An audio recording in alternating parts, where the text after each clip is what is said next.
This episode is sponsored by Indeed. Finding the people you need to help your business thrive doesn't have to be a second job. With Indeed, you can attract, interview, and hire all in one place. So reclaim your time and find the people you need fast. Start hiring now at Indeed.com/podcast. Terms and conditions apply. Cost per application pricing not available for everyone.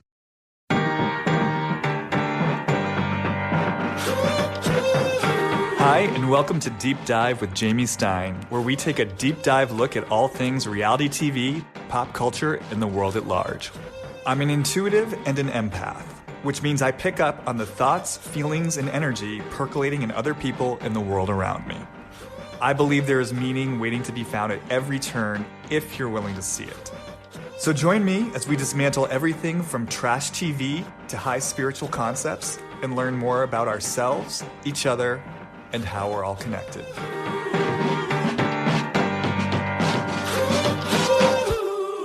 Hello, and welcome to Deep Dive with Jamie Stein. I do not know exactly where this episode is going to pop up in the initial queue, but for all intents and purposes, this is my inaugural episode, so I'm very excited to be here.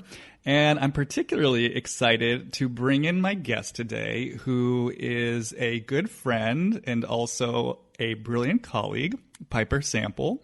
And Piper, I actually met in my training program. I'm certified in a body-based psychotherapy called Core Energetics.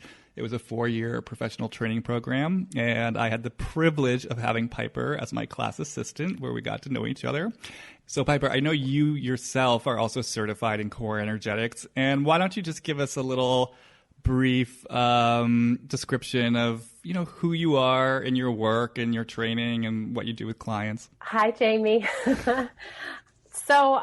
I work with individuals, groups, couples. I started out as a massage therapist and just started realizing there was, so much held inside the body. And as I was working with people that way, I didn't have a clue about how to work with what was coming up for people. So I entered into training and energy work in the beginning, and then I moved on to Core Energetics because that was part of our curriculum. And from there moved on to Radical Aliveness, which lets go of the expert model of knowing exactly what people are inclined to believe to be true about themselves. And we just basically take deep dives all the time where we get to figure out what people's patterns are, what they're working with, and to help them expand so that they can know more about who they are in relationship to other people in the world. So for people who are listening to this who may not be acquainted with the various modalities that we're mentioning, I also am certified in Radical Aliveness, which grew out of Core Energetics. That's where we met.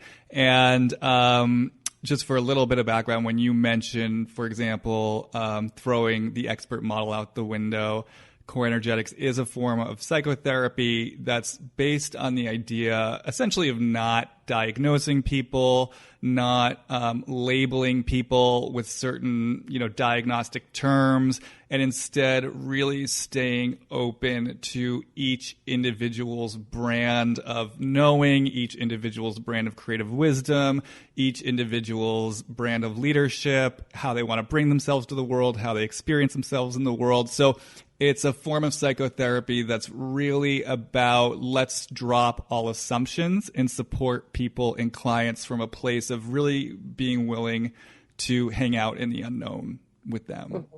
My last question for you, Piper, before we jump into it is, would you consider yourself a therapist? No. I call myself a practitioner. I'm in relationship with the people that I work with, and it's been a good question to ask lately. Like, really, what is healing? What is therapy? It's a therapeutic model for sure. I'm somebody that I'm helping people reflect, but I feel like I'm a partner with people on their journey. Mm-hmm. And I'll just say, as someone who's known you and really had the privilege of receiving a lot of your support over the years, I would never choose to call you a therapist because it just feels like such a limiting word for how I experience you and the way that you hold space for people. And I feel like you are someone who has your own very deep relationship with intuition and just, yeah, feeling into the energy that's in the room and with the individual. The flavor of your presence feels shamanistic to me. So I just want to reflect that I feel like you embody a very sort of multifaceted and deep wisdom and field. And that's a huge part of why I'm so happy you're here. Well, thank you. That's so nice. And in addition to all that, you are one of the only other people in this community who is also a Housewives superfan, which the one thing I want to say about that I was thinking about in advance of this episode is the fact that we didn't even discover that we both watched Housewives until after the training. And it just seems like such a lost opportunity. When I think about like being out, we would do these 4 or 5 day modules 5 times a year where we'd go up to Malibu. The modules were so intense. You're doing your own personal work. You're supporting your classmates in their personal work. You're learning about these deep therapeutic modalities. And oh man, it just would have been so nice on a Saturday night to be able to like kick back in the dining area and just talk about Vicki Gunvalson and Bethany Frankel and just be able to like have a little release. I think I had like housewife shame. It was like sugar, something that you do in the dark and you don't tell anybody about. How did we even discover that we were both fans? I don't remember. I don't remember, but I do have a vague memory of it really being like a moment for me where the heavens parted open and I suddenly realized, oh my God, I've got someone I can talk about the Housewives with on a much, much deeper level. And suddenly there was the gap that was in my life that I didn't even know existed was suddenly filled. And I feel like that's the gap I want to fill on this podcast for others. So what a perfect segue to jump into what's currently going on in the Housewives universe, which is we are coming to the end of the 12th season of The Real Housewives of New York City. As always, it's been a very dark, provocative journey with the New York women. And I know that we've both been very drawn to the role that alcohol has played, particularly this season. I mean, it's always been a presence on this show, but it feels like it came maybe not out of the background or the subtext necessarily, but still from the shadows and really took center stage this season in a way that it perhaps was not fully taking center stage in previous seasons. And so I thought it might be fertile ground for us just to explore this 7th housewife in the mix and see where it takes us. Great. Do you think that the use of it became bigger or the editing showed more of it storyline-wise? My theory about this, honestly, is that Bethany's exit cleared space energetically in the ensemble. I think before Bethany left, she was occupying so much of the space in the show, and I think there's a way the other women were both afraid of her and also resented her and also deferred to her. And I think there's something about her exiting the series that suddenly created more space for the other women to bring themselves more fully. And I think by virtue of bringing themselves more fully, we were seeing their relationship to alcohol more clearly just because they were more visible in the space of the show. Mm-hmm. Yeah, I think it's always been there, was my feeling. And I just wondered if what you're saying in terms of their relationship and what got aired, like when it was being filmed or what was filmed and then what eventually got aired, maybe because Bethany's presence wasn't sort of guiding the narrative or, creating the storyline, their personalities sort of came out a little bit more. They were with each other more drunkenly. Yeah, I mean, it's interesting. Since I've started kind of being out there as someone who channels information about the Housewives, I do hear from people who work on these shows who, run to me with little tidbits of information. And one thing that I have gathered is that, like, literally, the women of New York, when Bethany was on, let's say that there was an event, whether they were filming, the women would actually wait before getting into the meat of a scene until Bethany arrived, because they were so cognizant of the fact that Bethany was an unofficial star of the show, and they didn't really want to get into anything until Bethany was actually there. So I just think that alone really shows kind of a hold that she had on the show. And I do think she was driving the narrative, and I think that unofficially they were all kind of, you know, subjugated to her presence, and I feel like you take her out. It reminds me of Beverly Hills, too. You know, you take out Lisa Vanderpump. It was shocking to me how I really saw Kyle in a whole new light. Not that I never noticed before Kyle's machinations and her willingness to play the producer, but I will say I think that Lisa Vanderpump so heavily occupied that unofficial producer role that when you took her away, it suddenly became glaringly obvious to me how much Kyle really has in common with Lisa Vanderpump after all. So I do think there's something to be said for you remove these kind of North Stars out of the constellation, and I do think the other stars reorganize and glow a little bit brighter. And I think in the case of New York City, glowing a little bit brighter means let's spotlight the alcohol consumption. Lit. They got lit. So let me ask you, who are you most drawn to of the ensemble in terms of the alcohol conversation? Well, Dorinda Medley. I mean, I'm no AA person, but I think she has a clear problem personally. You know, it's kind of hard to say because I don't live with her or anything like that. But I mean, the amount, what do they say with AA? Like if it's a problem, you know, like, and you can't admit it, then it's a real problem. The last episode that I watched of the reunion where Andy was basically just trying to ask her if she had any regrets based on alcohol. And she just, the deflection and the constant like pointing to the other women, it was insane. Like I was like, wow, this is a really touchy subject for her. So I don't know if she's an alcoholic, but I would say that the way that she's portrayed on this season, for sure, it was sloppy. And the fact that she doesn't seem to have regret is, I don't know, it's concerning. Her personality just really, I don't think it takes a shift necessarily, but she gets cruel. She does get cruel. And she's always been cruel. I mean, I've been very vocal that I've actually always been very uncomfortable with Dorinda on the show. She's never seemed totally mentally and emotionally well to me. And she's one of those people, much like Kelly Caloran Ben-Simone, I would also say Kelly Dodd, where I look at them and I'm just, for me, I don't get pleasure out of watching them. I never have gotten pleasure out of watching them on my TV because I just have the sense this woman, she's not all there. And this isn't good for her. And it's hard for me to take pleasure in watching her be unwell on my television.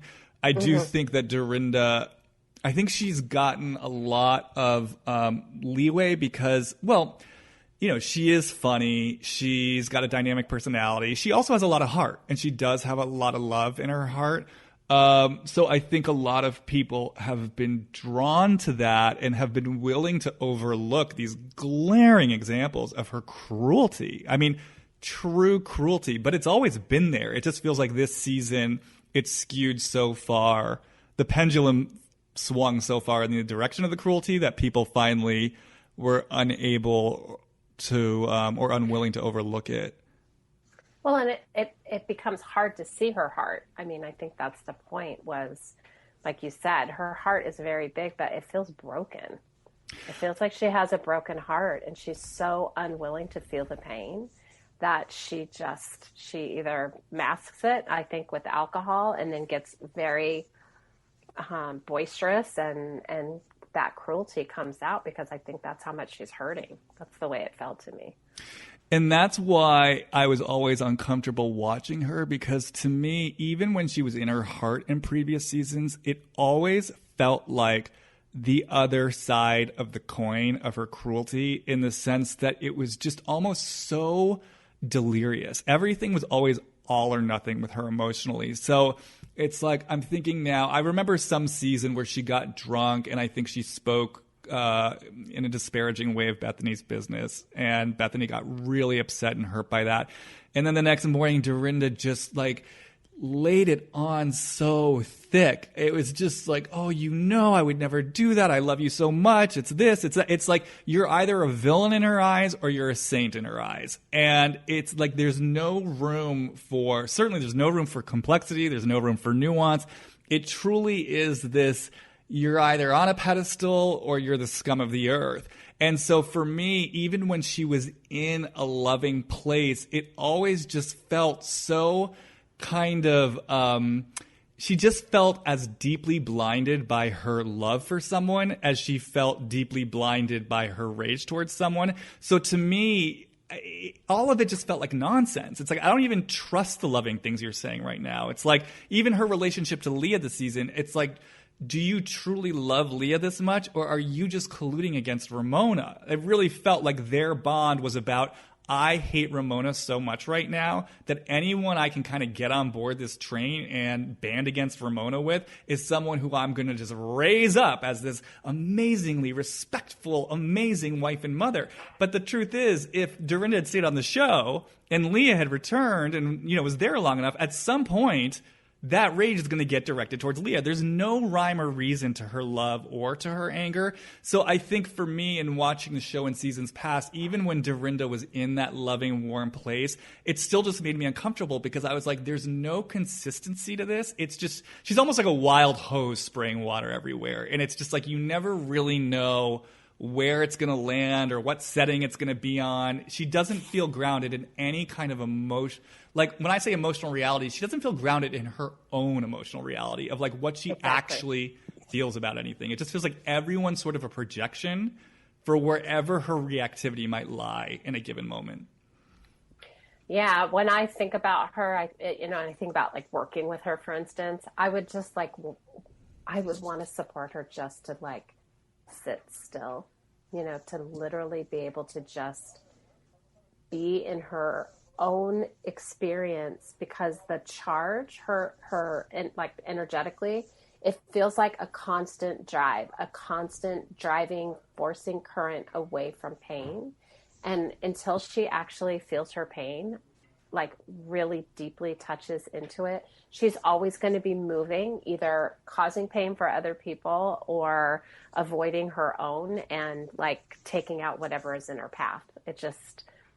It's like, it feels like a runaway train where she's just constantly trying to move away from something. So even when she's being generous, even when she's, like off making it nice, doing her thing, it comes with such a forcing current. And if you don't respond like and match that sort of, I'm receiving you, it's like, you're toast. You're, like she will take you out if you're not appreciative of something, or if you don't take in what she's doing. The way it feels to me, it's just that really strong forcing current that's constantly moving away from something that's true. Yeah, and the Make It Nice is a perfect example, right? Because it's like, there she is in this spirit of love and generosity, but then there's this price you pay on the other side. It's exactly what you're saying. As soon as like the switch gets flipped, or you're not behaving in a way that feels good and right to her, suddenly you're paying the price for her making it nice, because she's letting you know, I made it nice. And basically, there were conditions attached to me making it nice, and now you're going to pay for not behaving in the way that I wanted you to behave as a result of me making it nice. So it does beg the question, like, were you ever really making it nice if this was all just kind of a vehicle for, as you said, this sort of forceful current inside you that refuses to stop for any moment and simply feel? And I think even beyond that, that's part of what's been so uncomfortable with me, for me over the years. She is someone, and Luann can be similar in this regard, who the second she walks into a room, if you watch her in the scenes, she cannot stop talking. I mean, like, I'm thinking now about going to Leah's Married to the Mob party and just how many times she had to tell everyone about, oh, this is like a cool downtown vibe. Like, oh, this is different for me. It's like every single person who walked in, she had to comment on the party and the fact that it was downtown and it's a different kind of setting. And you can just sort of feel this unsettled Mexican jumping bean energy that just can't sit still in her. And so for me, it always it always triggered just an underlying sense of discomfort and unrest of this woman cannot sit still. And everything she's doing is coming from this furnace of just gotta stay in motion, gotta stay in motion, gotta stay in motion. And again, not being grounded in any kind of true emotional reality for herself. Yeah, and I think when you do see her like relax or kind of kick back, it is to have a good time. Like she seems like she is so much fun, like to have at a party, to be at a party. She's until she kind of tips the scale when it comes to alcohol and the cruelty comes out. She's always doing something really fun. You know, she seems like she really strives to have a good time. But for me, like theme parties, for instance, like that's my biggest nightmare, like having to go to a theme party. I'm just not one of those people because it feels like I've got to show up as something or for something that is other than just true connection.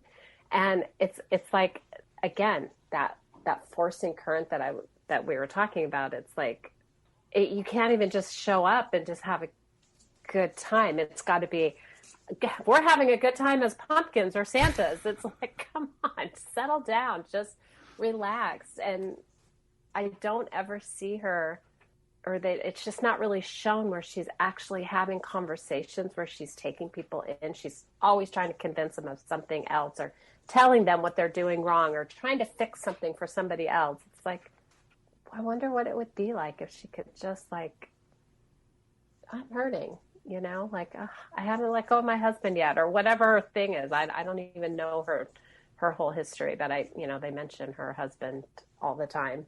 Well, I do think it's interesting, though, that you bring up the forceful current of energy and the unwillingness to feel her pain, because I have dropped into Dorinda in relationship to alcohol, and really what it does feel to me like on just a really fundamental level is this voice that says, I absolutely will not feel. And when I drop into that statement for her, it feels connected to this image or idea of, if I stop or stand still long enough to feel some of this pain, it's almost like the pain is so big and so huge, it is going to overwhelm me. Like, I think that there's an unconscious place inside of her, maybe it's even conscious, that really thinks, like, if I let myself feel this pain for even an inch, it's like, it's almost like there's a mind's image that it's just going to be this overwhelming avalanche that's going to take her down. She won't be able to survive it. And even as I'm saying this, I can feel the guttural scream that wants to move through her. And I think part of her journey and her healing, I would imagine, would be kind of the understanding that, well, one, that she could modulate her experience of her own pain and take, initial steps towards letting it through, rather than, again, it being this all or nothing thing. But two, even when she gets to that point where she does feel more comfortable letting it through, that it's not actually going to kill her, and that she is actually a strong power. The reason why she has these big, powerful emotions is because she's actually a strong, powerful woman who can handle these feelings. But I do feel this belief in her that's just like, if I let this through even an inch, it's going to take me down. And that she then kind of goes to the bottle as part of the way that she just keeps herself like locked in loops. Let me keep going. Like, I can't stand still long enough to feel any of this, or it will completely take me down. Yeah, as we're talking about the current, it's kind of like this, this forcing stream that's finding its way into the ocean. And like when you said, it's so overwhelming because it's going to open her up to that ocean of pain. And it's like, but if you just ride that through and then turn over and you're on your back and you're, looking up at the sky and you're being held by that ocean, it's like, it's a collective force that you can just relax into, as opposed to constantly avoiding it or moving away from that. Because I have this sense with her, really, that if she could just surrender, because her vulnerability, I think that's the place that she's just not willing to go. Mm-hmm. If for whatever reason, And when I think about her energetically, like as you said, drop in, I see her as somebody that's always been striving to be better, to be better, to be better. And the idea of like centering, just coming back and then feeling your connection to humanity, like deeply feeling that connection, it brings you down, like sort of down. And I think there's something about this heart to heart connection that is so hard for her to feel because it requires a vulnerability that I just don't know if she's allowed really for herself. Yeah, it's like as you say that, when you talk about the heart-to-heart connection, what I felt so strongly is it's intolerable for her. It feels intolerable. And it's interesting, what I also felt that I've never really felt before for her was this possibility of Dorinda as someone who herself is incredibly sensitive to the people around her, the world around her. It makes sense because she does have such strong currents of feeling. And I do wonder, like, Dorinda, do you have really strong empathic ability and resource? And maybe part of this is that if she were more deeply connected to herself, she would also be more deeply connected to the feelings of the collective. And maybe on some level that feels overwhelming to her. And in the place where her sensitivity got missed in some way earlier in life, it's kind of like she then wants to reject her own sensitivity. It's just, in this place where in some way I want to say the voice I hear, it's like, it's not safe for me to have this sensitivity. This isn't something that was nurtured, supported, or even recognized in me when I was young. So hell no, am I going to open this up and feel stuff for the world? Hell no, am I going to have heart-to-heart connections with people? No one was there for me. This isn't safe. These feelings are huge.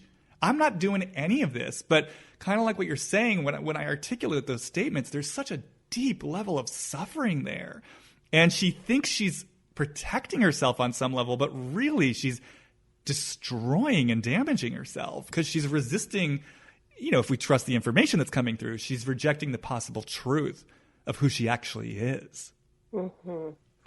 Yeah, I was thinking about betrayal, like just kind of feeling into her. There's a way that I'm curious about how she has experienced betrayal. Like ultimately her husband dying, like life has betrayed her in some way. But I'm curious if early on she was triangulated in some way. And then there was some sort of betrayal because there's always that connecting piece is around some sort of triangulation. Mm-hmm. She's constantly doing that. So always. I'm just feeling that. It's so true that she's always triangulating. Oh, and I want to say, for anyone who might be listening to this who's not familiar with the term triangulation, that just refers to basically the tendency to collude. So like I mentioned before, Dorinda loves to collude against Ramona with Leah. Whenever she's mad at someone, she likes to gather people together and to have either two of them or a group of them against one person. And then there's that sort of deep charge around all of them, all finding issue with one particular target. And I think, it's funny because before you just said what you said, it never even occurred to me that the flavor of some of her early wounding or some of her early experiences would have specifically been around getting caught up in triangulation. But it just makes so much sense when you say it because the flavor of that pattern is just so strong in her from season to season to season. It's always us against them, always with her. One of the things that I love to do is listen to what they're saying when they're in conflict. And I imagine how old they are, and when you listen to Dorinda, the type of things that she says are so young. They're so immature. It's like middle school.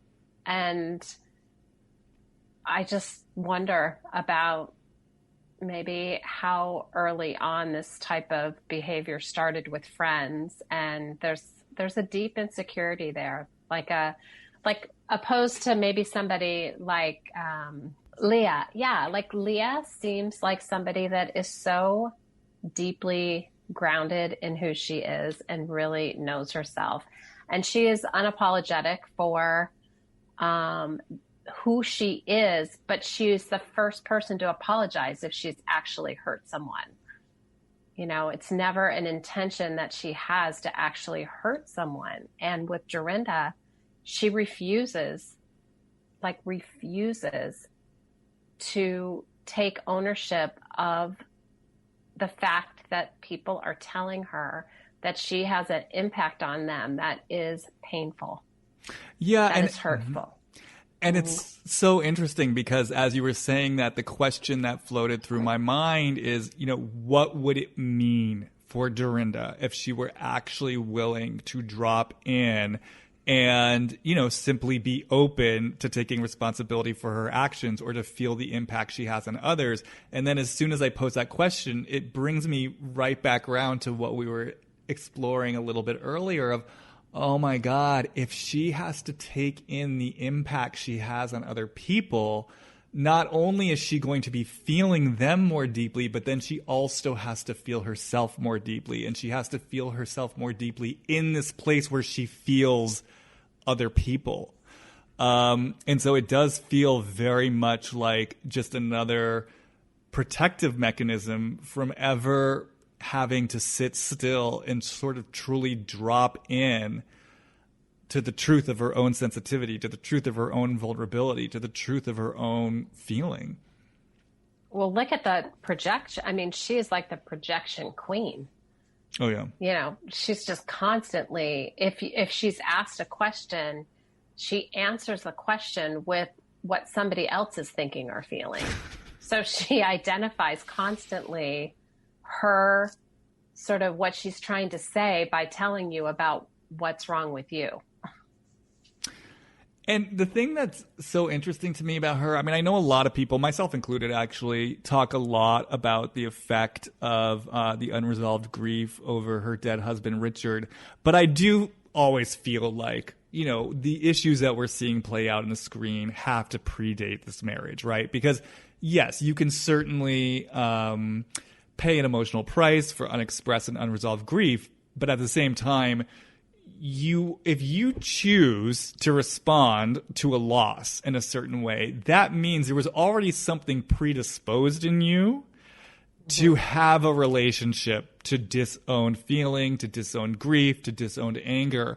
And I think the thing about Dorinda that's so intriguing to me, and I don't know if this connects directly to what we've already been exploring, but what I find so interesting about her, and actually I would say most of the New York women in general, is that I feel like they hover on this really, really, really interesting line where there's a way in which they are truly old school. Like in the sense of Dorinda to me seems like a really powerful woman who I never forget the fact that she grew up in the Berkshires. I mean, by her description, it sounds like she was like a working class family.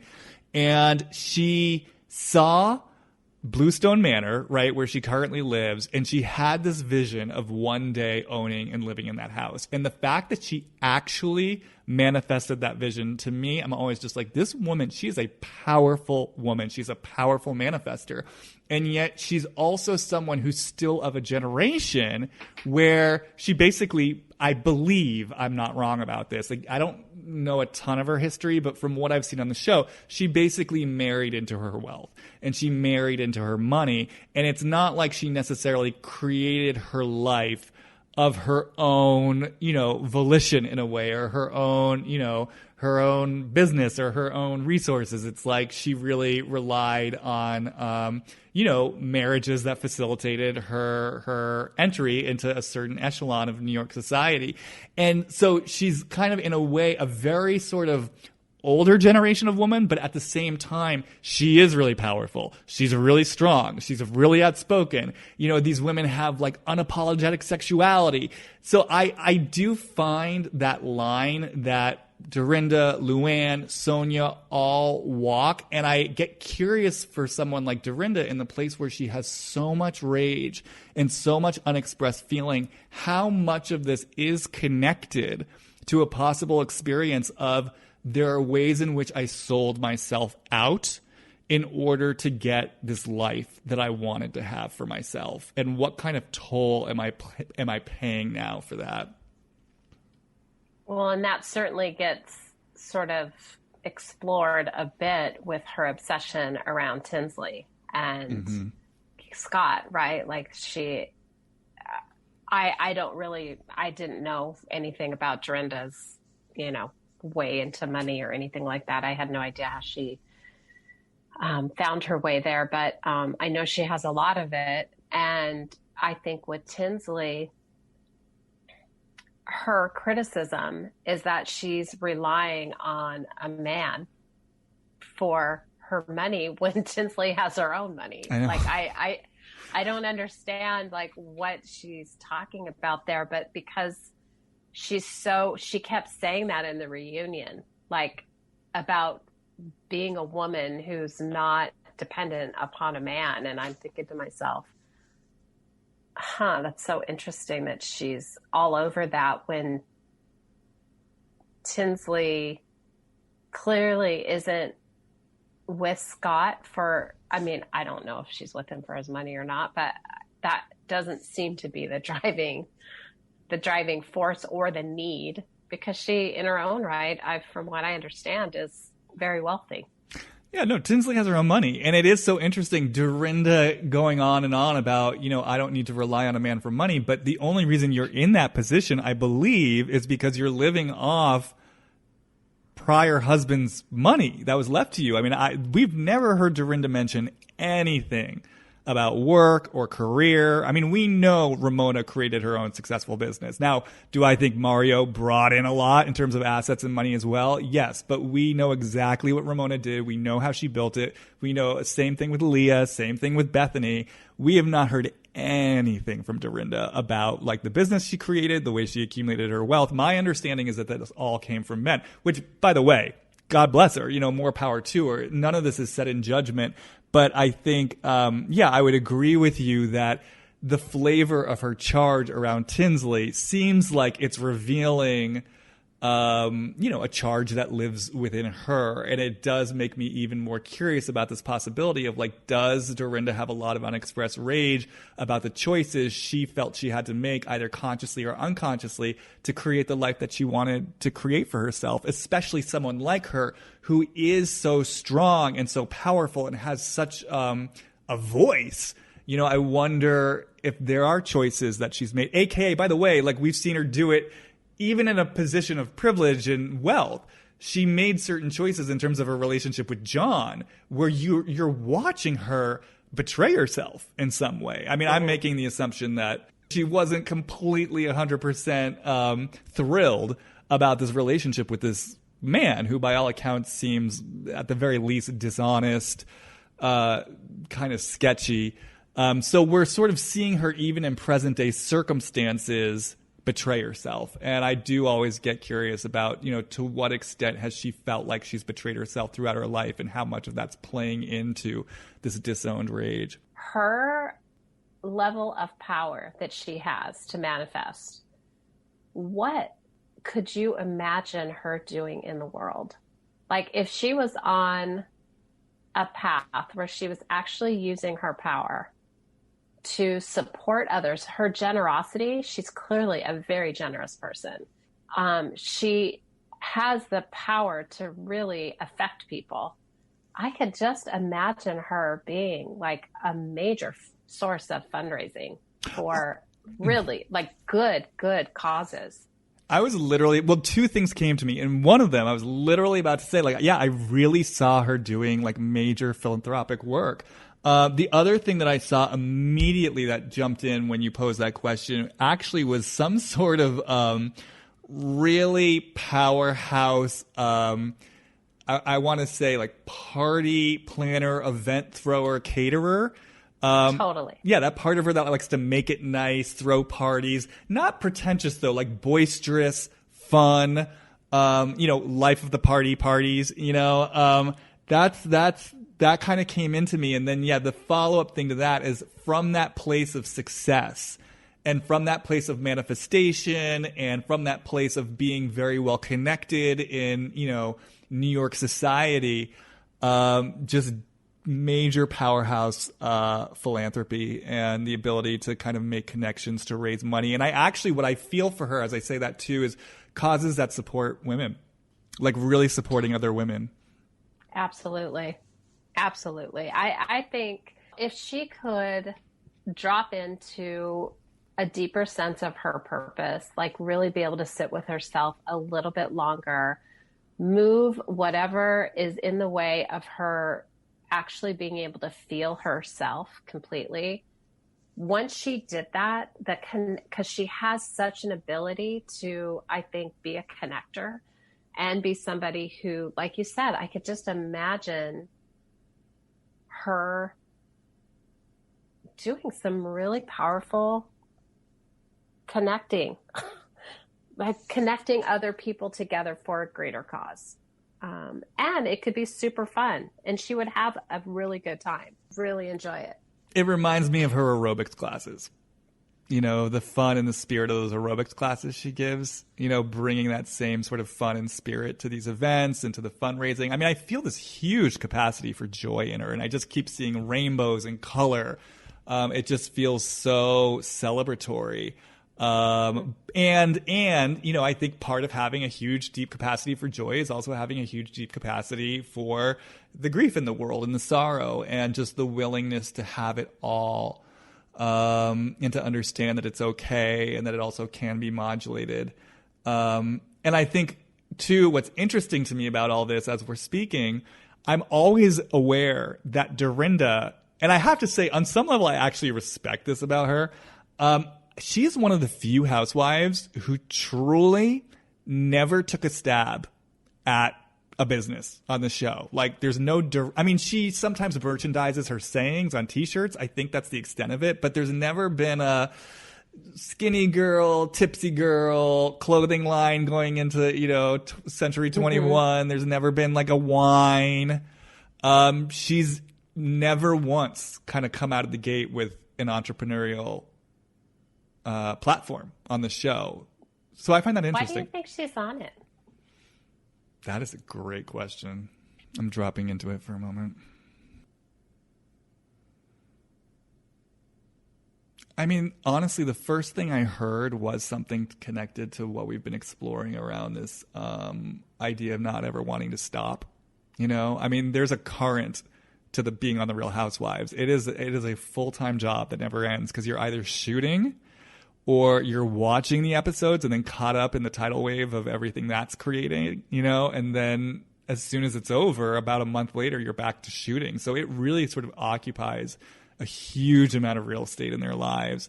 And I can feel it. I can feel the kind of addictive, compulsive whirlwind it can create for someone, and the awareness of probably I should be getting out of this sometime soon, but also not wanting to get out of it anytime soon. So I definitely think it helps her to keep moving at all costs without ever stopping. But I want to drop in and see if I'm hearing anything else. I think it also does appeal to the part of her that wants to create something for herself. You know, I mean, this is a chance for her to be shining in her own right. It is a chance for her to be in the spotlight. You know, if she previously was the wife of powerful, wealthy men, this is sort of a chance for her to step into something of her own. Yeah, and that's the interesting thing. I that's what I feel. It's like a way to be seen in her own right, like you said. But isn't it interesting that even here, she doesn't really have a true connection to the purpose of how she would want to be seen. I can feel her even in the show in some way, as powerful as she is, playing small, right, comparatively. It's interesting. It's true. When I was dropping in, it felt a little passive.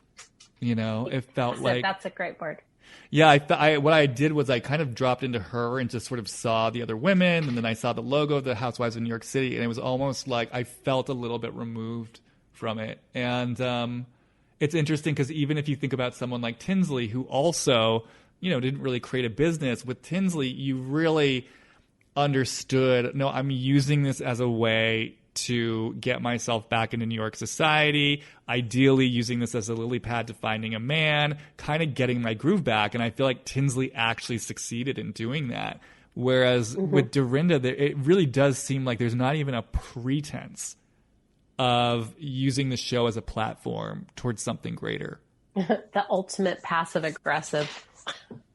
You know, she's so passive aggressive, and it's like, here it is, you know, like even her way on the show has that sort of, it's such a huge charge. It's such a forcing current. And yet the passivity is her full self is not in there. It's only a portion of her.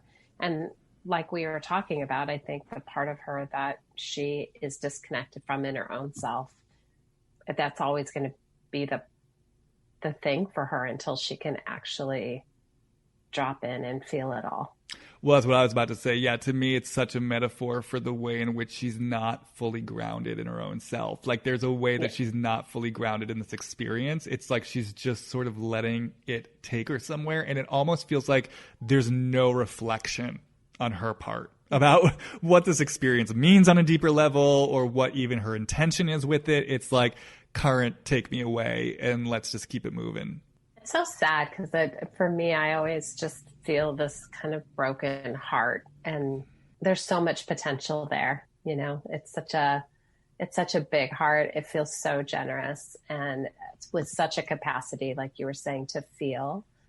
And whatever has been sort of cracked in there or broken, it's like it's so crusty, but underneath it, there's so much softness that if it just could ooze out a little bit and create some sort of salve for the crack, it would really help her. I'm curious about, like, do you know anything about her relationship with her daughter? Her daughter's on it from time to time, and I got that, I mean, they clearly love each other a lot, but there's some sort of edge. I was interested in what you know about that.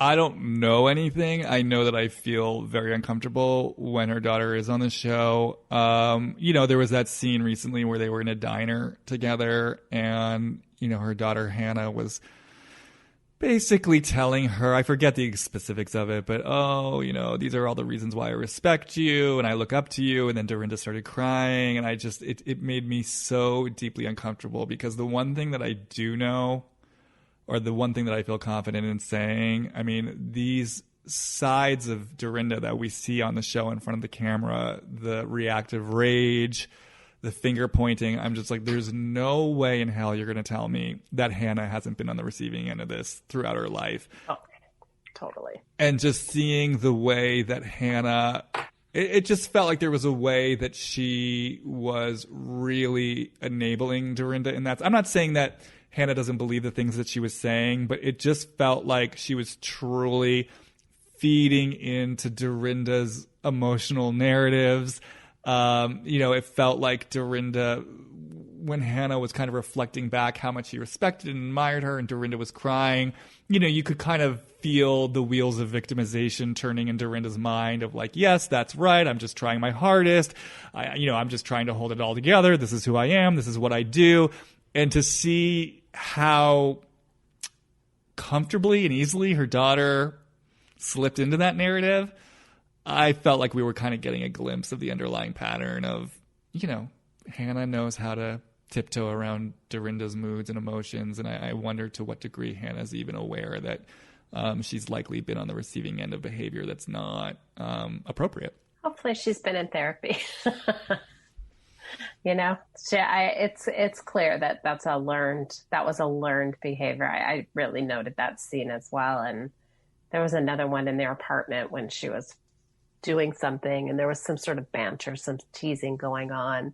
And it was very quickly, you can tell, like, she knows how to, okay, I'm out. I'm leaving now. Like, this is all I can tolerate. It reminds me of people that I've worked with before that have parents that are extremely narcissistic, you know, where they've learned my parent is never going to actually see me and attune to me. Therefore, my job is to attune to them and make sure that they are okay. And if they're okay, I'm okay. I mean, I hope that Hannah has that awareness, because honestly, I can imagine how confusing it could be to have a mother like Dorinda, because there is so much love and she does make things so nice and there is that spirit of generosity. So I can imagine, yeah, if that's what you've known growing up, it could be very confusing to have a mother who loves you so much and creates such a sense of heart and hearth and home, but then at the same time makes you pay dearly for it. And, that definitely would be, that'd be a lot to work through. So my hope for her is that she is doing that work and that she has consciousness around the fact that, Dorinda is very much lost in her own kind of emotional hall of mirrors, and that it's ultimately not Hannah's responsibility to make things nice for Dorinda, essentially. I wonder if Bravo makes it mandatory to have some sort of therapeutic process to be on the show. I think it would be good for them to reflect on what they're seeing. Because, imagine being filmed like that and then not knowing what gets aired and then seeing yourself that way. I was watching Dorinda in the, I was watching all the women really in the reunion, watching the scenes. And you're like, they're laughing at these like moments that were painful for me to watch as a viewer. And if it were me seeing myself, like, Sonia, like falling for the third or fourth time out of her own chair and laughing about it, it's almost like I would be so worried for myself. And I'm curious if they go into some sort of reflective with support mode and say, okay, this is how I'm being shown. This is actually me being filmed at a party or with my friends, and this is me. I don't think so. I think if they were actually reflecting with support, we'd see more change in them. That's true. And I feel like my ultimate fantasy, what I would love to do with one of these shows, is after a reunion wraps, do a 5-day workshop with an entire cast where we dismantle what happened for them over the season and we just get into it. I just think that would be so fascinating to like get in there and do the real work of, like what did the season and the storylines that play out and the way that you were represented on the show, what's it reflecting in your journey as an individual and as a collective, and then actually, support them to hopefully certainly find deeper self-understanding, make some change, and then from there, see what happens next season, because then the drama is going to change. And I feel like, I know people really love New York. I think I love it less than a lot of other people, specifically because it does start feeling really repetitive to me. I just feel like we watch the same story play out over and over. It's why I think a lot of people are happy Dorinda's gone, but personally, I'm happy Dorinda's gone because I just feel like we know what we get with Dorinda. She's not, the groove isn't the needle is not jumping the groove. We're in the same groove over and over and over, and I think ultimately, if they could start developing some consciousness, it would actually, I think, help keep these shows fresher. I agree. And, I'm a big fan of Leah's. And I think part of it is because there was a way that she was able to be in these conflicts with these women that felt so, supportive. I think underneath her deepest desire was to have like a good connection with these women, and it showed. And I think she was able to stand for herself in a way that even with Ramona was like, oh yeah, I see you like my daughter. It's like, okay, you're not my mom, but I have some maternal thing with you as well. There's a way that she would name things, I guess, that I think would be very beneficial, but I'm all about that. You should definitely Can you pitch imagine that idea. That would be so awesome, because then I actually might feel a little bit better about myself watching the show, because it would be a platform for people to actually get somewhere. I want to circle back around to Leah. I'm interested to touch down on Leah a bit, because I want to say I do like Leah. I enjoy her. I think she'd actually be someone who'd be great to know in real life. I also find myself being very tough on her when I watch her. And I have to say, I actually found myself much more triggered by Leah in the Ramona conflict than I was triggered by Ramona. And so I'm curious on your take, since you seem to be skewing more towards Leah's side of things. I just kind of felt like, I feel like Leah accused Ramona of gaslighting her, and yet Leah was actually the one who was gaslighting Ramona, in the sense that, first of all, Ramona is who she is. She's this woman, she's in her early 60s, she's conservative, she's a little cuckoo. And Ramona did specifically go out of her way to ask Leah, hey, I'm inviting you to my birthday party. Like, please, this is what's important to me. Like, behave in a certain way. And Leah at the birthday party clearly pissed with Ramona. So this wasn't like an innocent, flub. It wasn't some unconscious choice that she made. She was pissed with Ramona at the birthday party. And I felt like made a very conscious decision to behave in a way that she knew was going to provoke Ramona and piss Ramona off. And then Ramona did get pissed off. And literally, Leah turns around and says, you're psychotic. Which, to me, this is the definition of gaslighting. It's like purposely provoking a reaction in someone and then holding that reaction against them when they have the reaction. And when Ramona literally sort of brought this to her and said, hey, this hurt me, I didn't like this, Leah took no responsibility for it whatsoever. And instead really kind of got on this high horse about Ramona bringing out the bipolar thing, which, don't get me wrong, I'm not saying that Ramona wasn't, getting her hands a little bit dirty with that, with that little stunt. But still, I just felt like if I were working with Leah, I would definitely be wanting her to take some ownership of the way that she created that situation.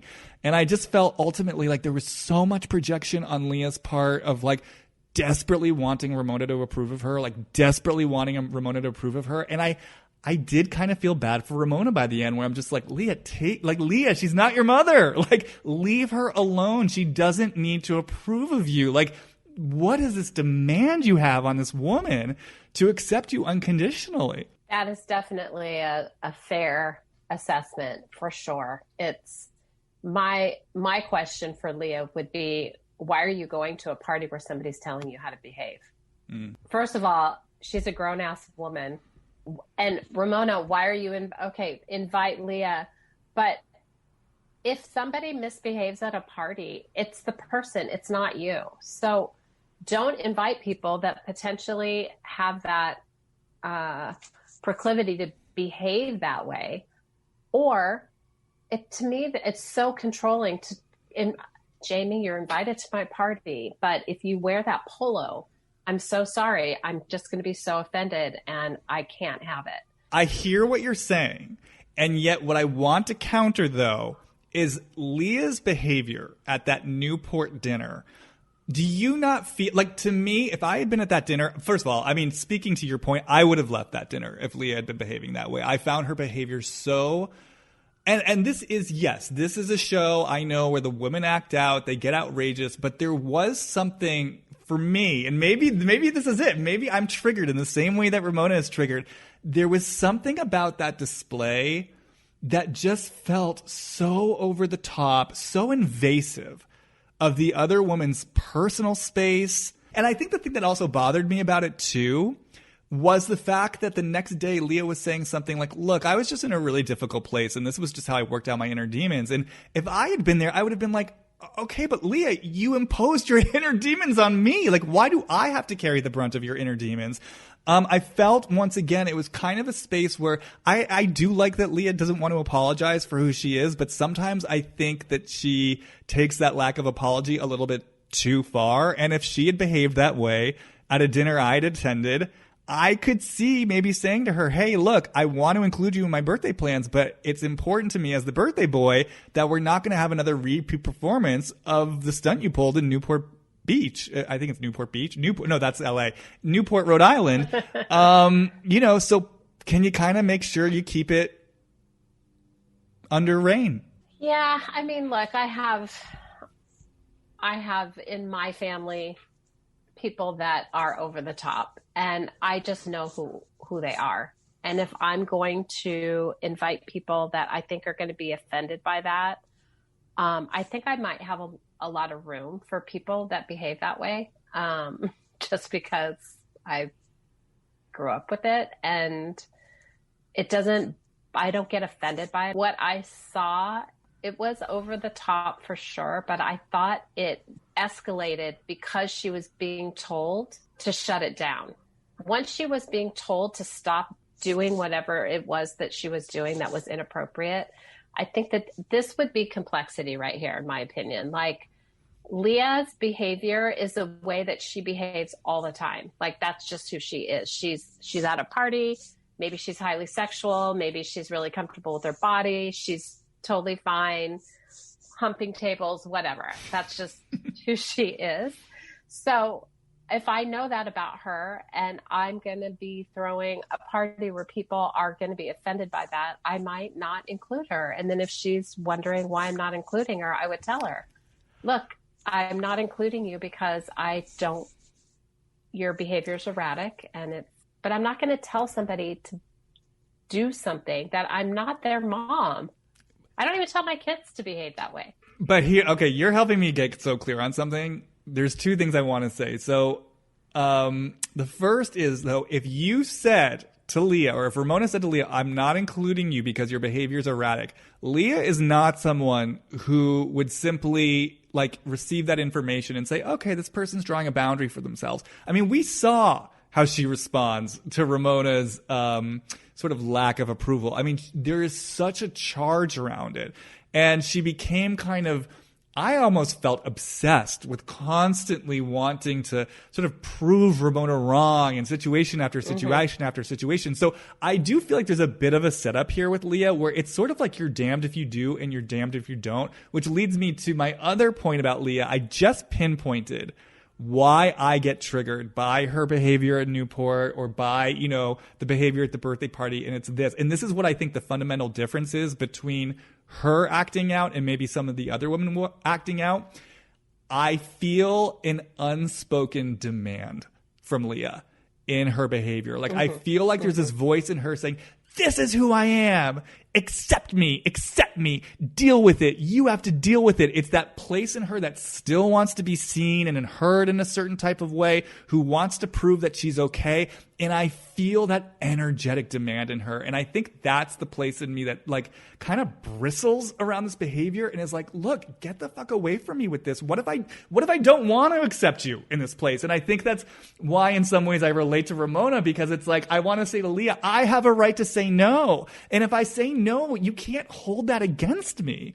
I mean, obviously this is triggering something in me, right? Because I'm getting charged, but I do understand. It just, she feels different to me than a Sonia acting out. She feels different to me than a Luann acting out. It feels like there's an undercurrent of true charge and demand to what she's doing. And it's like, you better be okay with this, is what I'm hearing from her. And in that place, I'm like, wait, so you're not giving me a choice about whether I get to be okay with this or not. And I don't like that. And if I follow that voice in me, it's like, so fuck you, Leah. Fuck you. I want a choice.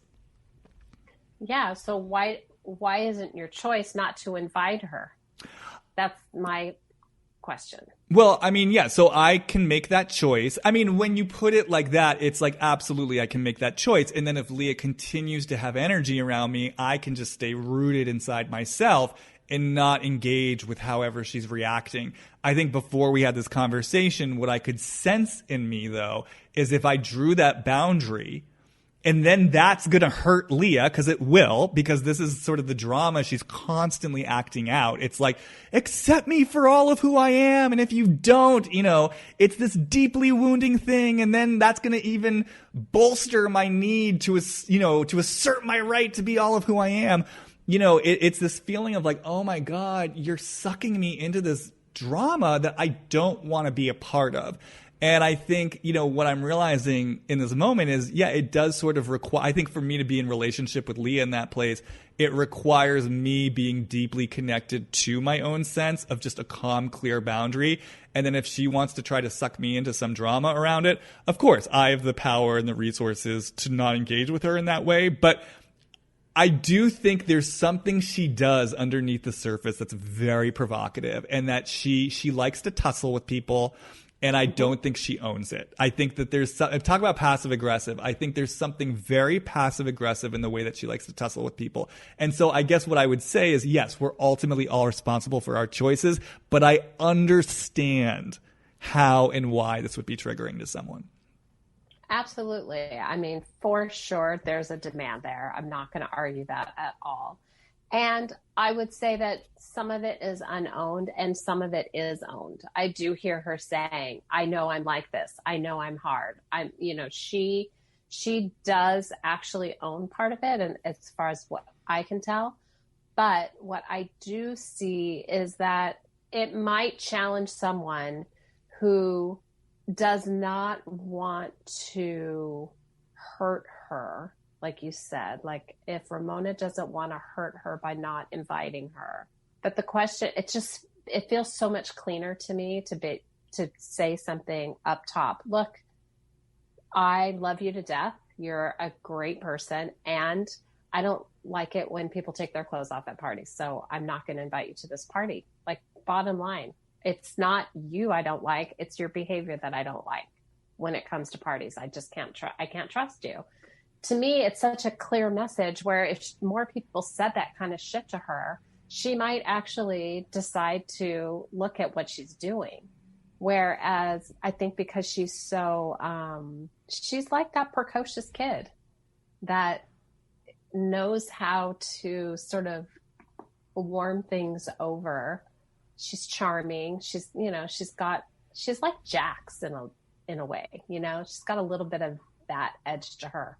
I guess what I've always seen is she will admit certain things where I don't see the other women do it as often. So I think I like that part of her. No, again, I want to say I like her. And I think you're absolutely right. Like, I think, let's say I were on the show and I ended up tussling with her. I think at the end of the day, I could sit down with her and have a conversation like this and say, hey, Leah, I feel like there's this demand you're putting on me. It backs me into a corner. I want to be able to have my boundaries with you. And I think she would really be able to hear that. So I do want to reiterate, I'm aware I'm being tough on her because in terms of sort of willingness to look at herself in consciousness, she's leagues ahead of the other women. I do think that it was sort of triggering something in me personally. And I think, in some ways, because I do like her, I'm probably holding her also to a higher and tougher standard. Whereas, someone like Ramona, for whatever reason, with someone like Ramona, I just feel very willing to let her be who she is. It's like Vicky. I just have a certain soft spot for some of these women where I'm just like, you are very limited. And you're trying in your own limited way. You're trying, and I totally accept you for who you are. So I own that bias in me. I do think that with Leah, in terms of alcohol, when I kind of feel into that for her, I think Leah to me is someone who does feel like she has a true wildness in her. And I feel like she probably learned early on, especially like seeing what we've seen of her mother, that her wildness got labeled as something bad, something wrong. This is energy you're not supposed to, this is energy that you're not supposed to have. And so I feel like she, as a result, is at odds with her own wildness and has sort of learned there's something shameful about it. And so then it kind of feels like alcohol becomes her excuse to let the wildness through. And my feeling for her is that there's probably like a right relationship for the wildness, that the wildness actually is a great part of her energy, and that there's probably a really constructive way that it can be harnessed, and that there's probably a ton of wisdom in it.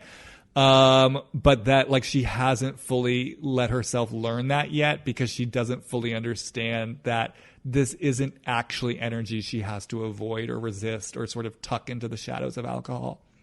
Definitely. Because I think that's destructive. There's a way that her energy is slightly distorted, the way that she brings it out there. I think maybe from the messaging that you're not okay, there's a slight distortion with it. And so if she's going to then couple that with not taking responsibility for it by blaming it on alcohol, it's like alcohol can be that friend that, oh, my friend made me do it. So there's a way that I think she uses or has used, it seems like, alcohol to give her permission to go off the rails in a way that then she doesn't have to be accountable. And also in a way that's defiant. It's like, see, like, this is who I am. It's like proving a point to mom. And yes. It reminds me of like early in the season, I forget the specifics, but I remember there being this sense of Leah really wanting Tinsley to drink, you know, and really wanting Lady Morgan to drink. And it really sort of, you know, I remember her, you know, saying to Sonia, like, drop the Lady Morgan act, which I understand, you know, for a lot of people that was a thrilling thing because it honestly is something that Sonia needs to hear. But I also kind of felt it, again, there's just this sort of demand that Leah has of kind of like, hey, I'm out here, down here in the gutter doing wild things and you need to come with me. Like, I'm taking you with me. Like, it just felt like there was something in her that was so invested in, like, Tinsley Mortimer, you're like throwing off your well-to-do, privileged, rich girl thing. Like, Sonia Morgan, you're throwing off the Lady Morgan mantle. Like, come down here and be real and wild with me. It just feels so like I've got a point to prove. And if I get you guys to come down here with me, I've made my point. Yeah, and her implication is you guys are fake. And until you're down here doing this thing with me, which also is sort of distorted and not completely real, let's be honest. It's, you know, that she may be tapping into some wildness, but it's like, if you're not going to get down and tussle with me, then I don't know if I can really trust you. So I hear it as kind of like, I hear the demand for sure. And what's interesting, even with Ramona, I think that that's a place that, you know, how people kind of reflect that darkness in each other. Ramona also has this demand on her. It's a total maternal relationship where Ramona's, you know, got this daughter that she's saying, you need to be better than this. They're totally playing it out. And she's saying, no, you need to accept me for who I am. And so they both have a demand on each other to be somebody for the other so that they're more comfortable. And, you know, that's ultimately one of the hardest parts about being in a relationship. Yeah, and it's like, as you're talking, what came to me just so succinctly and simply is, you know, Leah wants to be accepted for who she is, but is she truly willing to accept other people for who they are? You know, in this place where she has demands on others. And so, like, that's what I'm always saying with my clients. It's like, you know, to me, this is like the kernel or the fundamental basis of the law of attraction. It's like, Leah, like, if you're not willing to give what you want to receive, then you're not going to receive what you want to receive. Like, if you want people to accept you for who you are, accept them for who they are. But if you're going to put demands on other people about who they have to be and how they have to see you, guess what? You're creating a reality where other people are going to put demands on, you know, how you see them and how you see yourself. And it's like, you know, that's always the sobering reality. It's, you know, this place where Leah just wants to scream at her mother, like, see me a certain way. It's like, well, actually, Leah, like, drop the demand, you know? Because you're just perpetuating this reality where people don't accept each other for who they are.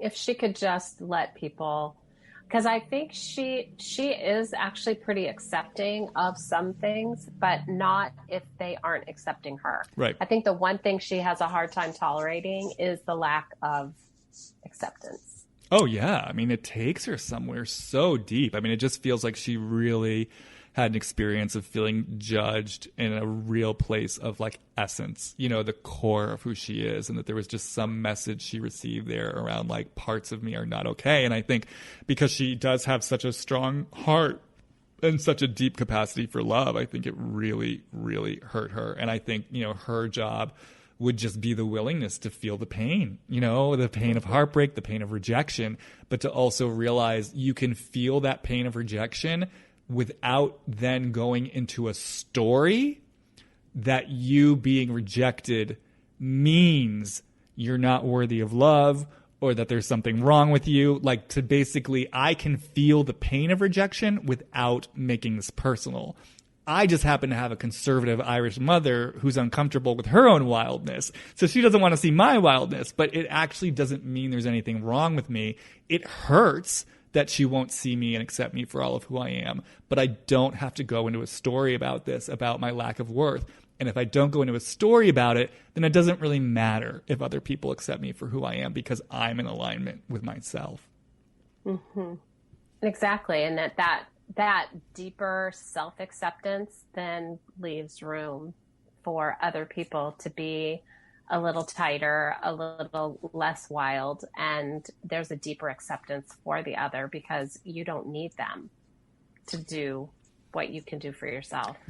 You know, and it's interesting because when I just heard you say that, I actually got this flash of, you know, what I would call Leah's higher self or essence. It's like I got this flash of, oh, what if Leah dropped the demand and she created space in her life? And I actually saw her as, I got this image of her, you know, dancing wildly with her arms up in the air. And I was like, oh, you actually really are someone who can help people connect more to their wildness and more to like their free flowing energy. Like I feel that in you. The problem is you're not stepping into that because right now it's married to a demand that they show up in a certain way. But if you drop the demand and simply let there be space and simply offer this just as an offering because it's you and it's like what wants to move through you, but there's absolutely no demand that people have to like accept the offering, that's going to create the freedom and space for people to actually engage in this energy in a way that might really free something up in them. Exactly. And have its own expression. Wildness doesn't have to look like that. Wildness can look a lot of ways, and you see it.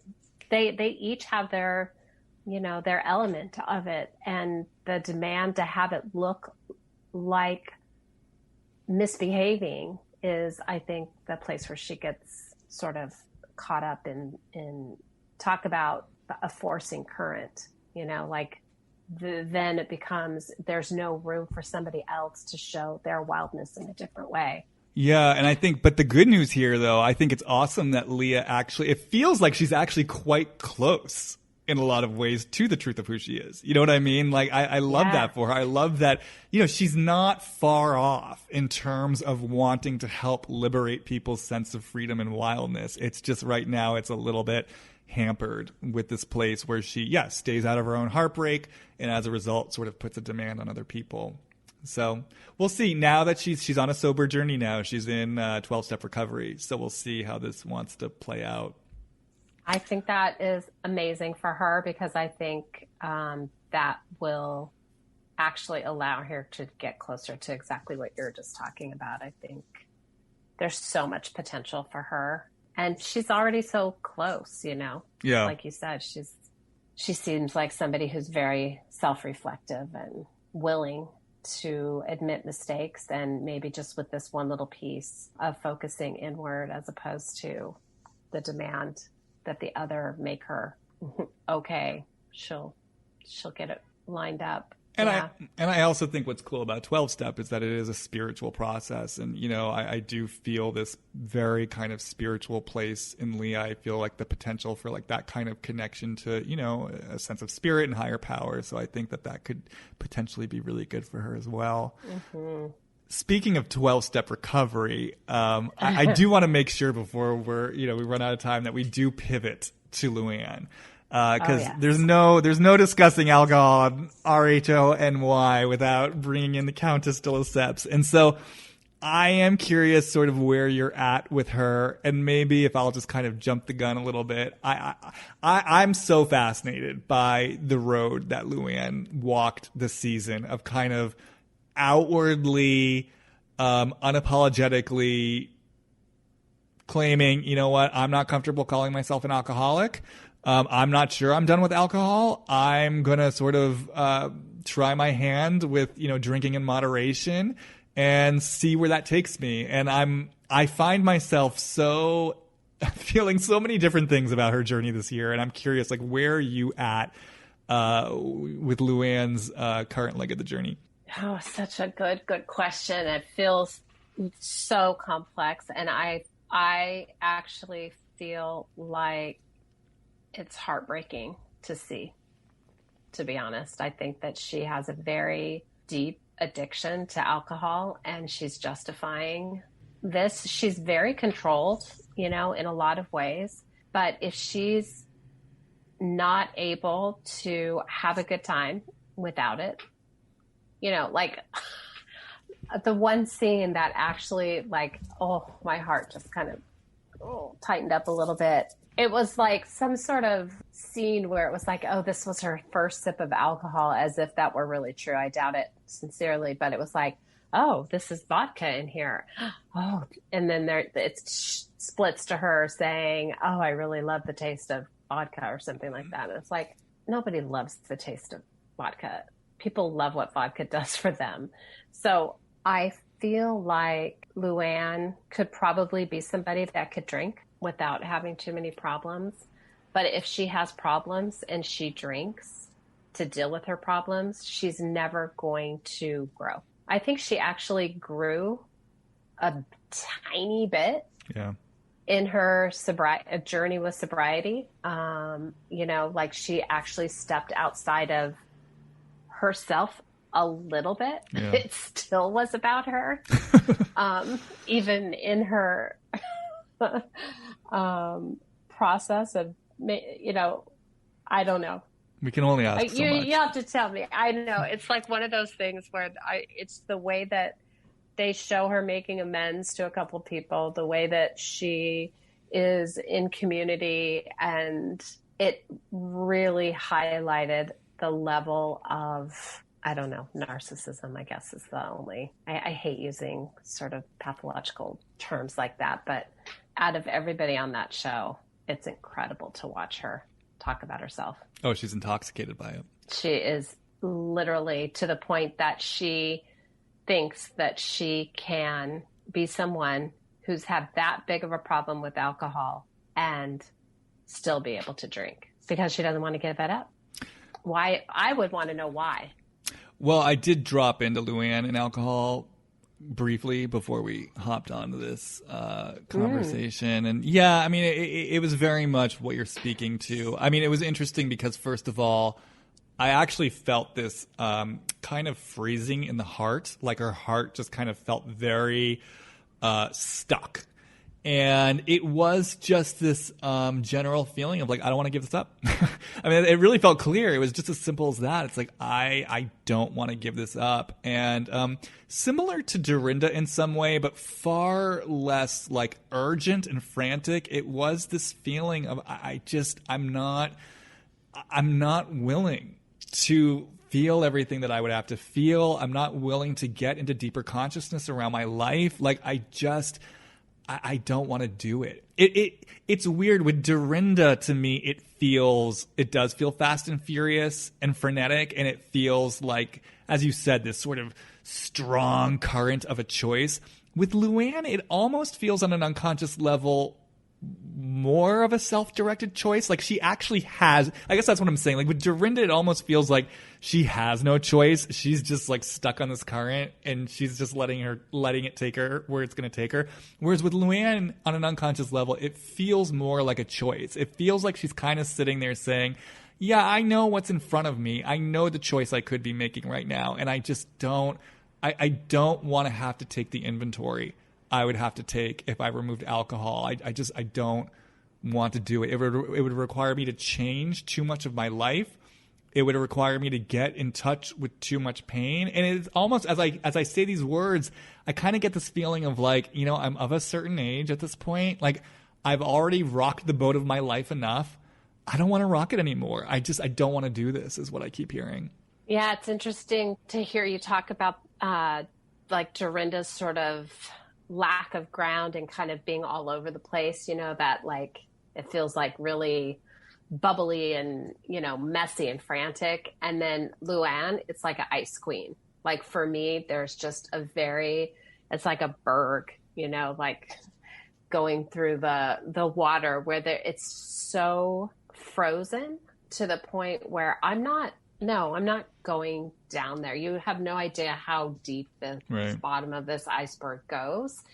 And even my sobriety was just above ground. It was like okay, yeah, I'm sorry for these things. I'm sorry that this got me in trouble, basically.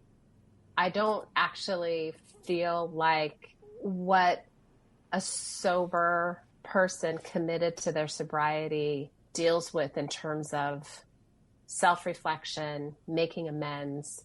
I don't think that actually happened, and I think she thinks she did it. I also, my feeling for her, almost on an intuitive psychic level, is if she were to really take a sober journey, that truly she's someone, I feel like her whole life would change.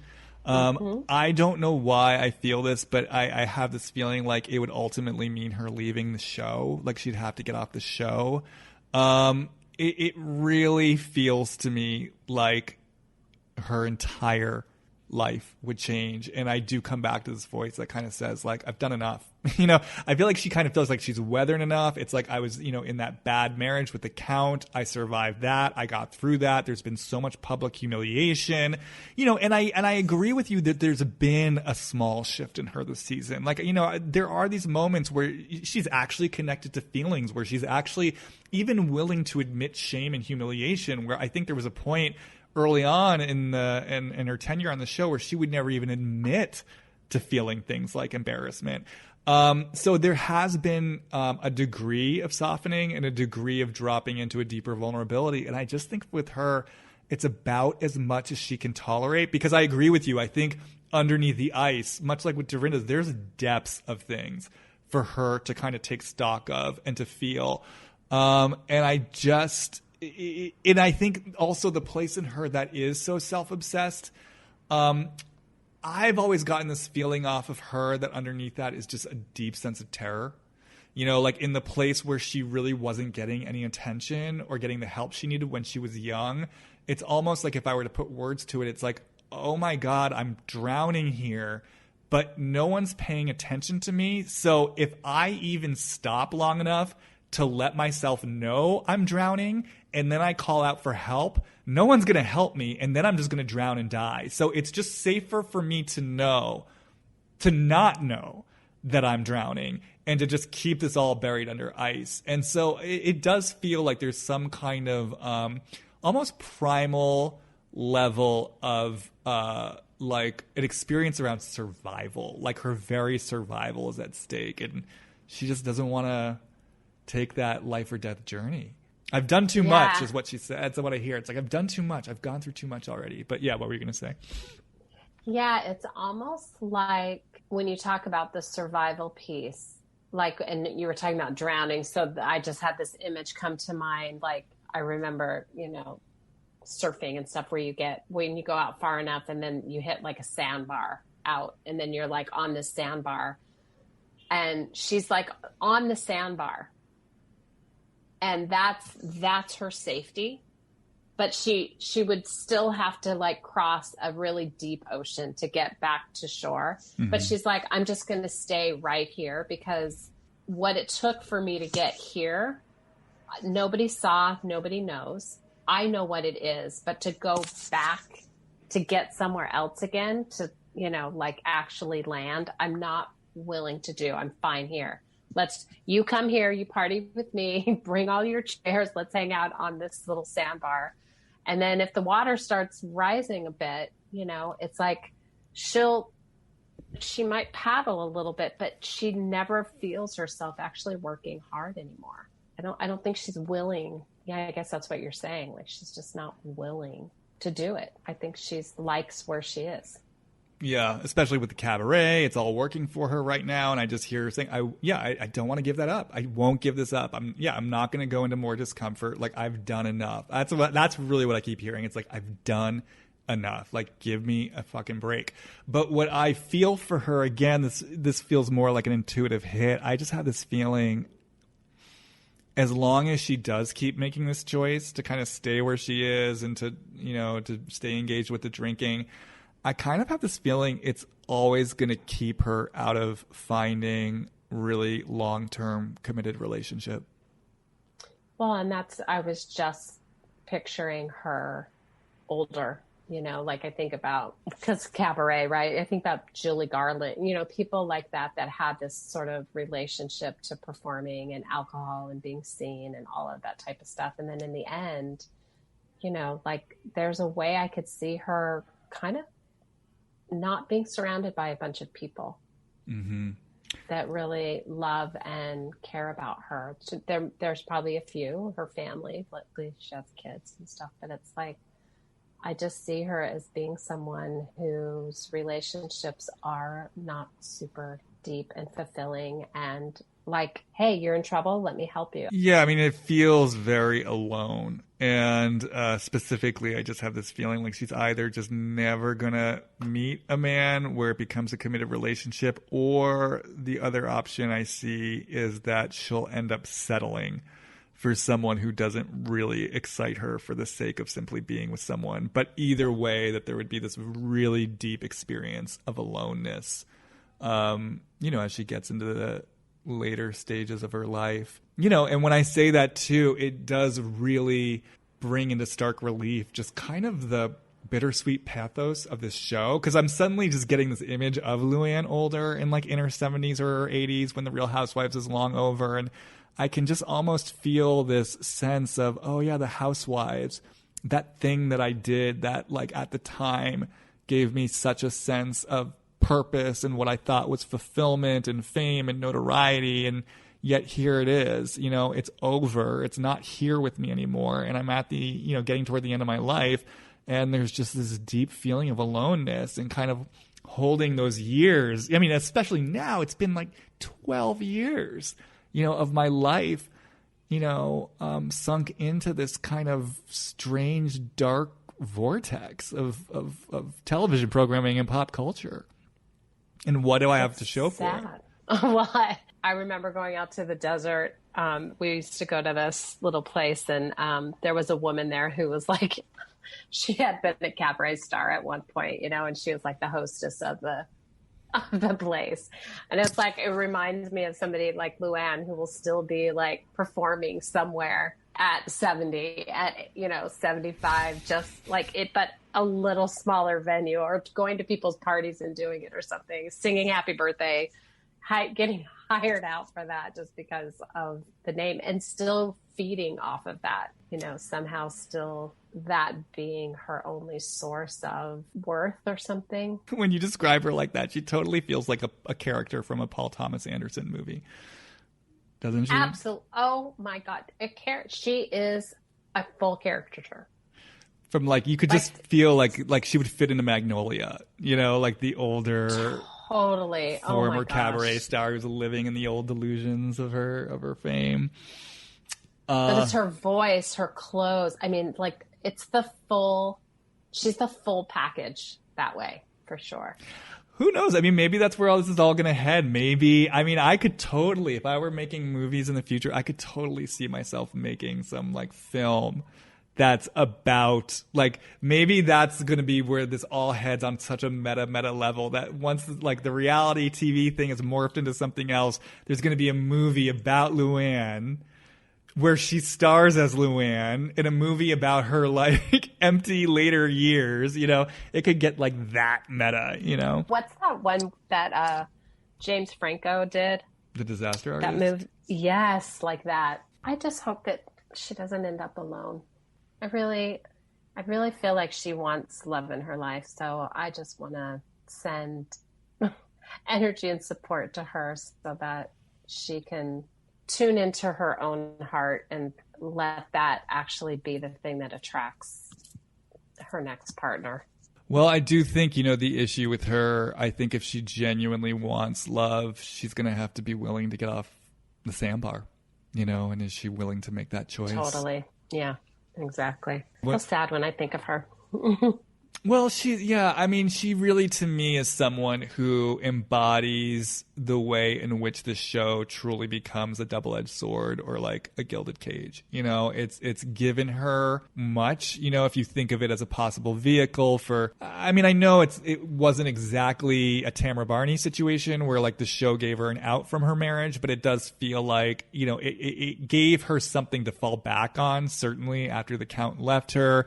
It's given her this, you know, cabaret glory. Like there are things that she's gotten from it that, you know, it's hard to imagine her life without these things at this point. But at the same time, it does feel like it really has trapped her in a corner of her own, you know, her own notoriety, her own aloneness, you know, something to which she's clinging rather than sort of dropping more deeply into her heart. It's tough sometimes to watch that, because I do think there are others who go onto the show and it's like, wow, like I really think you are better off for having, I mean, I think Tamara is a perfect example of someone who is so much better off for having been on the Housewives of Orange County. I think you could certainly make a case for Bethany, you know, being better off, you know, for having been on the Real Housewives, you know, but then there are those where it's like you really hold the question, was this show good for you?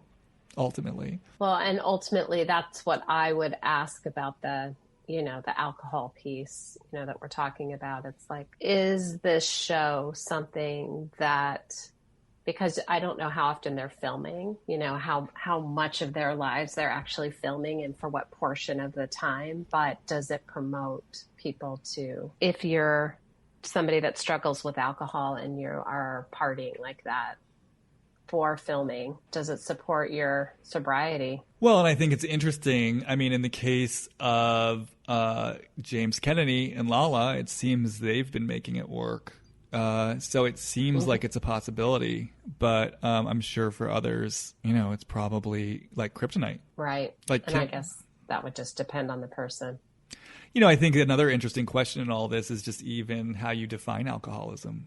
What does that label even mean? And who gets to decide who is an alcoholic and who isn't? And, you know, even just different kinds of sobriety. You know, I mean, I think it's interesting that Leah's doing the 12 steps now after 9 or 10 years of, you know, in 12 step, they call it being dry, which, you know, I always have my issues with kind of negative term or judgmental terminology for someone who's not in a specific program. But it is interesting, right, that now she is turning to 12-step recovery. And that's why on a certain level, I kind of liked that Luann was saying, hey, I'm not comfortable calling myself an alcoholic. Now, I don't know whether or not I personally agree with her, but there was something to me that was refreshing about, oh, she's not just towing a line and saying what she thinks she's supposed to say, but she's actually sort of going out there and saying, no, I get to decide whether or not I am, and I get to choose my course of action. And there was part of me that was like, okay, like, yeah, it's true. Yeah, I agree. And even Leah, because had Leah, she hadn't been in the program prior to this bout with alcohol, right? Like she said something like, I'm just not drinking right now, but she wasn't calling herself an alcoholic. Right. I really feel it's more empowering for people to call it what it is for them. All right. Well, thank you, Piper, so much for being here. As always, it's always an odyssey and a journey with you, and you make my experience of these shows so much richer, and I'm just, really grateful that you were willing to come by and chat with me today. Always. Your face comes to mind every Wednesday, Thursday night, whenever I'm watching it. I always think about, I wonder what Jamie thinks. So Piper, I know that you tend to have a full roster of clients, but if someone's listening to this and really responding to you and your energy and what you bring, is there a way that they can reach you to see if you have any available openings for sessions? Yes, by my email, which I'm sure you will probably list, pipersample@sbcglobal.net. Okay, great. Yeah, I'll include that on my social media when I post the episode. All right. Perfect. Great. Thanks again for being here, and we're definitely going to have you back at some point soon. All right, Jamie. Thanks for having me. All right, guys. Thanks for being here, and I will see you next time on Deep Dive with Jamie Stein.